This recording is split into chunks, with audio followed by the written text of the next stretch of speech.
Bonjour, aujourd'hui nous allons corriger l'atelier numéro 3 qui sera dédié au traitement des tableaux et des chaînes de caractères avec MIPS.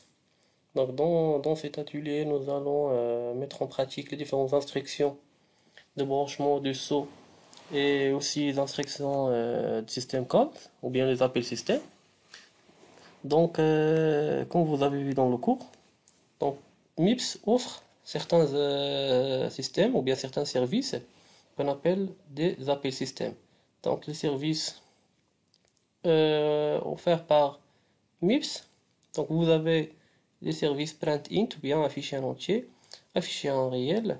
Et vous pouvez aussi saisir ou bien lire en entier, lire en réel et lire une chaîne de caractères. Donc vous pouvez soit afficher ou bien lire différents types de variables. Donc pour pouvoir exploiter ces services, donc vous avez pour chaque service lui correspond un code. Donc chaque service lui correspond un code. Par exemple pour print-int ou bien un fichier en entier, vous avez le code 1, donc le code qui lui correspond. Donc vous avez ce qu'on appelle les arguments et les résultats. Donc pour chaque service, vous avez des arguments et des résultats. Donc selon le service que vous voulez utiliser. Donc pour pouvoir exploiter aussi ces services, donc MIPS met en œuvre ou bien met en place certains registres qui sont dédiés au service des appels système. Donc, par exemple, pour savoir ou bien pour stocker le code que nous voulons, donc le code qui correspond au service que nous voulons utiliser, donc vous avez le registre V0. Donc le registre donc, est V0 et V1. Donc les registres V0 et V1 sont dédiés au code du service des appels système.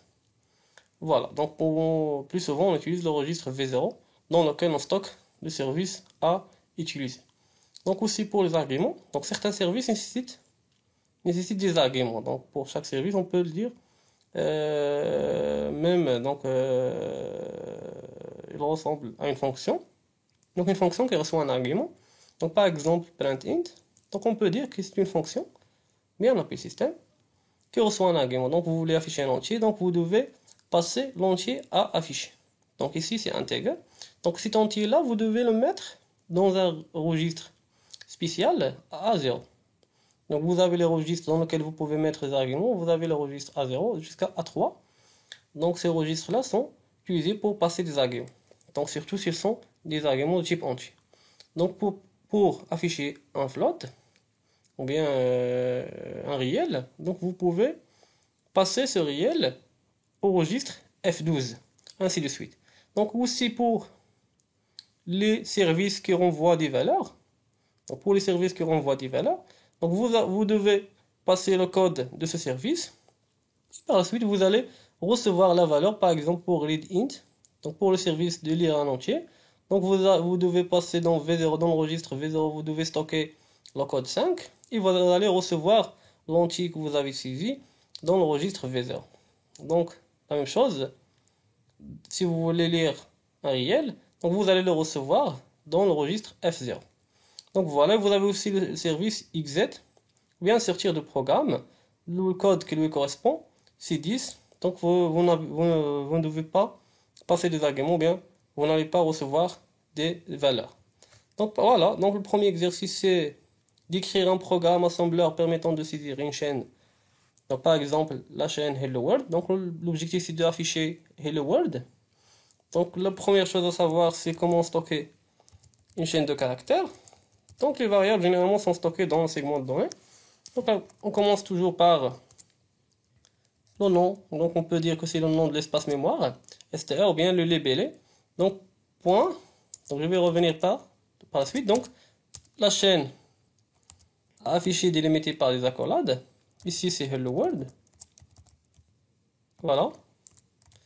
Et aussi vous devez passer l'encodage avec lequel vous voulez stocker cette chaîne de caractères. Donc le codage, c'est généralement ASCII qu'on utilise, c'est le codage ASCII qu'on utilise avec MIPS, donc, ou bien dans le MIPS. ASCII Z. Donc Z, c'est pour les chaînes de caractères qui se terminent par 0. Donc si vous voulez que votre chaîne de caractères se termine par 0, donc vous devez passer Z, c'est pour 0. Donc les chaînes de caractères qui se terminent par 0, Sinon, vous pouvez passer uniquement à ASCII. Voilà.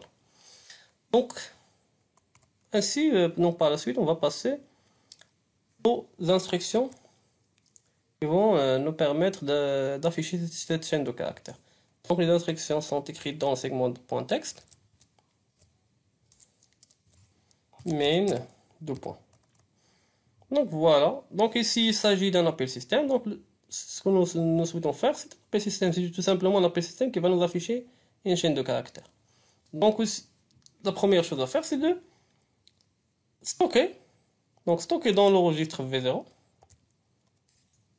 le code qui correspond à ce service. Donc le code qui correspond à ce service, c'est le code 4. Donc le code qui va nous permettre d'afficher une chaîne de caractères, c'est 4.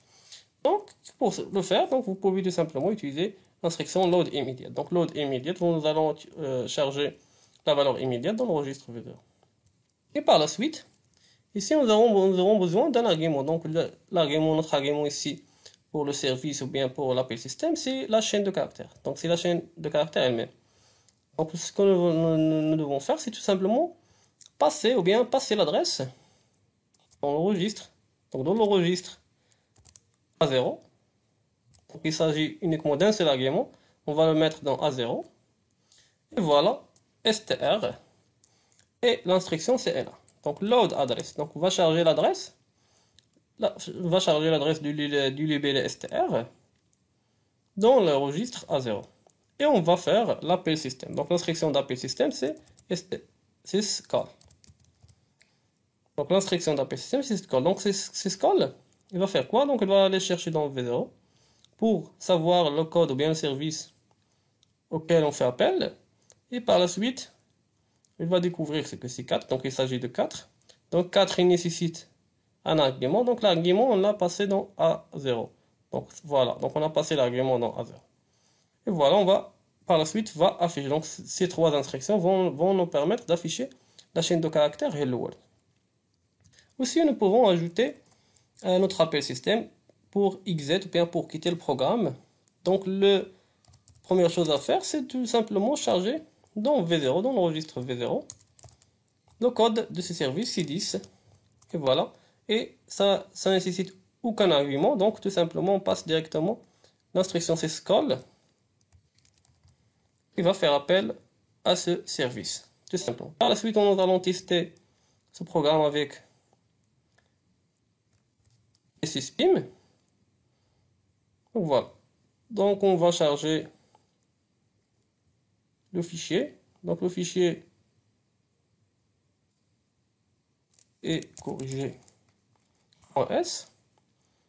Voilà. Donc voilà notre programme chargé dans PCSPIM. Et nous allons lancer l'exécution de toutes les instructions à la fin. Donc on va mettre dans starting address. Donc on va mettre dans starting address, on va mettre l'adresse de notre première instruction. Donc l'adresse de notre première instruction, c'est 0x004 suivi par 0. Voilà.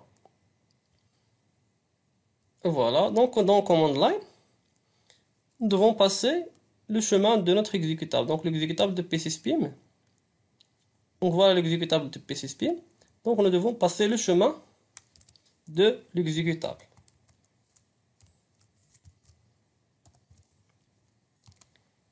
Donc voilà le chemin de l'exécutable PCSPIM.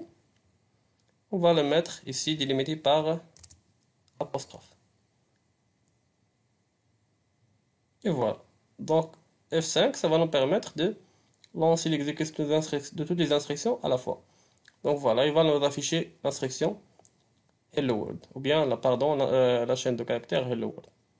Donc dans le deuxième exercice, donc il s'agit d'un exercice qui va traiter la conversion de la température du degré Celsius et degré Fahrenheit. Donc l'objectif est d'écrire un programme assembleur MIPS pour convertir la température ici au clavier, 10 degrés Celsius et degrés Fahrenheit, sachant que, donc voilà l'équation pour la conversion. Donc supposons que c'est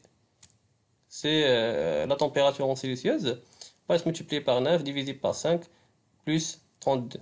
Donc ça va nous donner la température en Celsius, bien la température Celsius en température de degrés Fahrenheit. Donc en utilisant les registres suivants, donc nous aurons besoin d'utiliser certains registres. Donc V0, bien évidemment, sera utilisé pour lire un entier. L'entier qui va représenter la température en Celsius. T0 qui va, dans lequel on va mettre le résultat, c'est-à-dire la température en Fahrenheit, en degrés de Fahrenheit. Et A0 qui va pointer sur la chaîne de sortie. Voilà.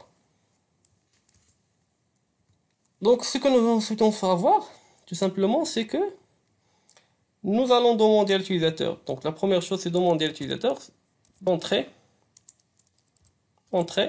la température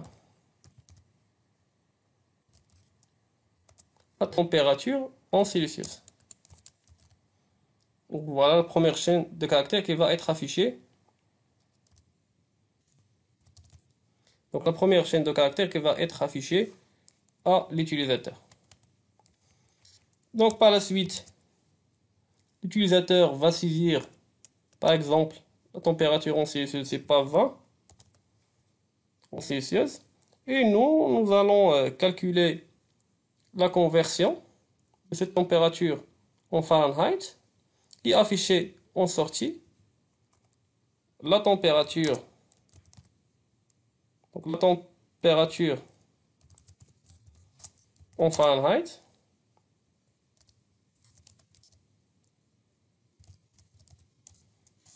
et deux points, et nous allons là où lui afficher le résultat, je ne sais pas, par exemple 240, je ne sais pas.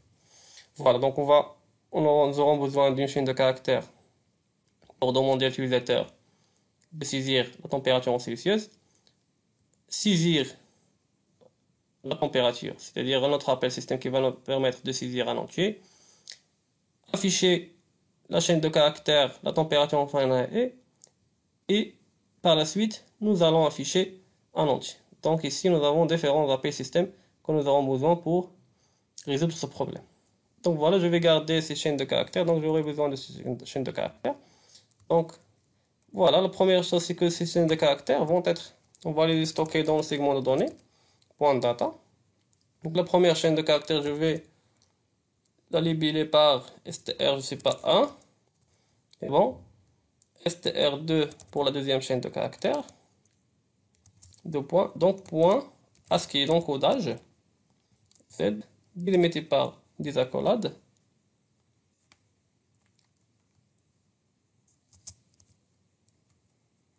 Donc la même chose ici.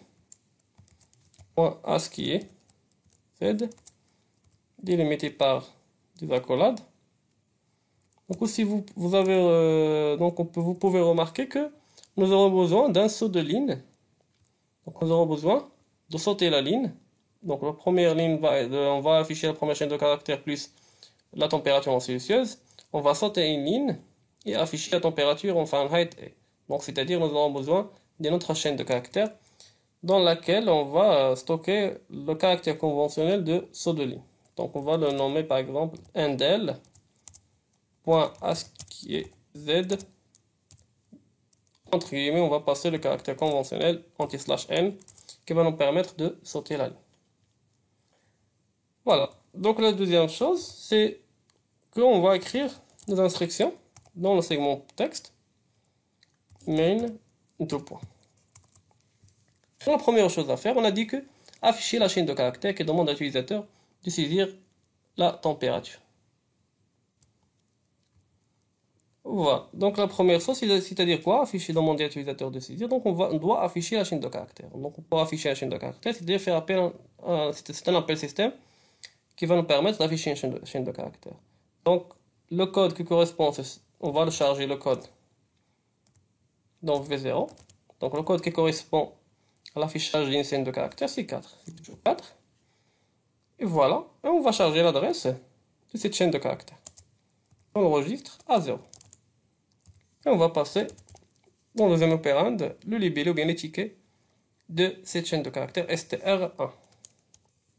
Et on va faire l'appel système. Système call.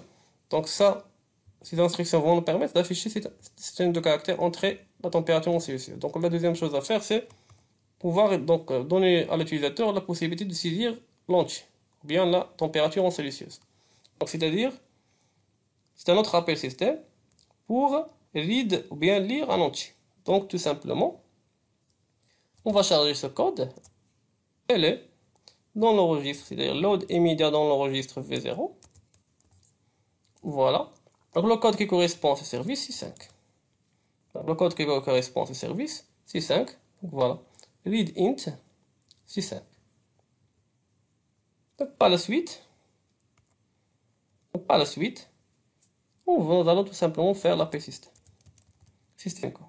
Donc dès que cette instruction est exécutée, ou bien, donc dès que l'instruction d'appel système est exécutée, système call, donc nous allons, ou bien le processeur va chercher dans V0, il va trouver le code 5, il va donner la possibilité à l'utilisateur de saisir un entier. Donc l'entier qui va être saisi va être envoyé dans le registre V0. Donc voilà, donc ça c'est appel système, c'est un autre appel système qui va nous renvoyer une valeur. Donc la valeur qui sera envoyée par ce service, il va être stocké dans le registre V0. Donc vous avez ici dans le cours la même chose. Donc read int, le résultat vous allez le voir dans V0. Donc qu'est-ce qu'on va faire par la suite? Donc nous avons maintenant notre entier ou bien la température en Celsius. On va procéder à calcul ou bien à la conversion de cette température en Celsius en Fahrenheit. Donc, pour le faire, tout simplement la même chose. Déjà on a la valeur. Donc la première chose à faire, c'est de multiplier cette valeur avec 9, avec la valeur 9. Donc on va utiliser l'instruction mult et mul. Dans le registre T0, donc puisqu'on vous demande de mettre le résultat dans T0, donc on va commencer par T0. Donc la multiplication de quoi? Le registre V0. Donc le registre qui contient la température en Celsius, c'est V0, virgule, multiplié par 9. Donc ici, on va supposer qu'on n'a pas un overflow. Donc directement, on va utiliser l'instruction mult qui reçoit 3 arguments. Donc le premier argument, c'est le registre destination. Bien, le premier opérand, c'est le registre destination. Le registre de premier opérand est une valeur immédiate. On va multiplier le contenu de V0 par 9. On va stocker le résultat dans le registre T0. Donc ici, c'est C multiplié par 9. Voilà, deuxième opération, c'est divisé par 5. Donc le résultat va être divisé par 5. On utilise dev 5. Donc toujours on suppose qu'on n'a pas un overflow. Donc, dans le registre $T0, vous allez mettre le résultat accumulé jusqu'à présent, il est dans T0. C'est-à-dire le résultat de multiplication est dans T0. Virgule divisé par 5. Donc il va diviser le contenu de T0, c'est-à-dire 6 multiplié par 9, va être divisé par 5.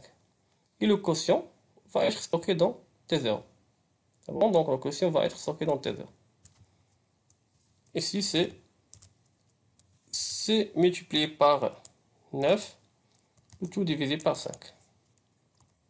Donc la dernière chose qu'il nous reste à faire, c'est d'additionner 32. Donc additionner 32, on va utiliser tout simplement add i. Add i, mettre dans le registre destination, c'est toujours T0. On va mettre quoi? Donc le contenu de T0 plus, virgule 32. Donc il va additionner le contenu de T0 plus 32. Il va mettre le résultat dans T0. Donc voilà, donc jusqu'à présent, nous avons notre résultat, ou bien le résultat de la conversion. Maintenant, c'est le tout plus 32.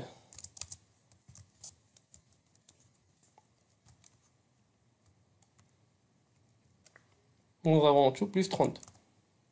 Donc par la suite, maintenant nous avons le résultat. Nous avons notre résultat. Donc avec cet appel système, on va afficher la première chaîne de caractères, c'est-à-dire entrer la température en Celsius. C'est bon? Deuxième appel système va nous permettre de saisir l'entier, ou bien la température en Celsius. Donc, on a calculé notre température, on l'a converti en Fahrenheit, en degrés de Fahrenheit. Par la suite, donc on va sauter une ligne. On va sauter la ligne. Donc on saute la ligne, donc il revient à afficher cette chaîne de caractères ou bien l'exécuter. Donc, dès que le processeur ou bien l'assembleur exécute cette instruction anti/n, c'est-à-dire sauter la ligne, c'est-à-dire il va revenir à la ligne. Donc, il va revenir à la ligne. Donc, dès qu'il revient à la ligne, par la suite, nous allons afficher la température en Fahrenheit et on va afficher le résultat. Donc, voilà, la première chose à faire, c'est le saut de ligne. Donc, load immédiat dans le registre V0. C'est quoi? Donc, le code pour l'affichage d'une chaîne de caractères, c'est 4. Voilà. On va passer en argument, ou bien dans le registre A0, le libellé de la chaîne de caractères. Donc, load l'adresse de A0. L'adresse de quoi? AND-L. C'est AND-line. Donc, AND-line. Voilà, on va faire l'appel système avec système syscall. Donc, syscall, ici, on va accepter la ligne. Par la suite, nous allons afficher la même chose, nous allons afficher une chaîne de caractères. Donc, la chaîne de caractères, il va être affichée à l'utilisateur en lui indiquant le résultat ou bien la température en Fahrenheit. Voilà, c'est str2. C'est str2. Et voilà, donc ce qu'on reste à faire, c'est tout simplement afficher le résultat. Donc nous allons afficher donc, le résultat. Donc notre résultat ou bien la température en degrés de Fahrenheit, elle est stockée maintenant dans T0. Donc dans T0. Donc l'appel système que nous allons utiliser pour afficher un entier, c'est toujours a un code de 5. Donc le code pour afficher un entier, c'est 5. Ou bien 1. Le code c'est 1. Donc V0. Le code c'est 1. Print int. Donc print int, le service c'est 1. Print int, le code c'est 1. 1. Donc quel entier nous allons afficher? L'entier, ou bien l'entier qui nous intéresse, il est stocké dans T0. Mais ici, il s'agit d'un appel système. Donc l'appel système nécessite que l'entier qui va être affiché doit être mis dans le registre A0. Donc, nous devons mettre l'entier qui nous intéresse dans le registre A0 pour qu'il puisse être affiché avec l'appel système. Donc l'instruction que nous aurons besoin avant d'exécuter cet appel système, c'est move, c'est-à-dire changer ou bien charger le contenu de registre T0 dans le registre A0. Dans le registre A0. Donc charger le contenu de T0 dans le registre A0. Voilà. Par la suite, charger le code qui nous intéresse dans le V0. Ou bien le service, le code qui correspond à l'appel système qui nous intéresse dans le registre V0. Et faire l'appel système. C'est ce code. Donc voilà. Donc ainsi, nous aurons notre entier affiché. Donc on va sauvegarder et charger le programme dans PCSP. Donc voilà, c'est corrigé.s. C'est bon. Donc avec F5, nous pouvons lancer l'ensemble des programmes. Donc OK. Donc, entrée, donc la première chaîne de caractères. Voilà notre première chaîne de caractères. Entrée à température en silencieuse. Par exemple, je ne sais pas, 23. Entrée. Il va nous afficher la température en Fahrenheit et 73. Et voilà.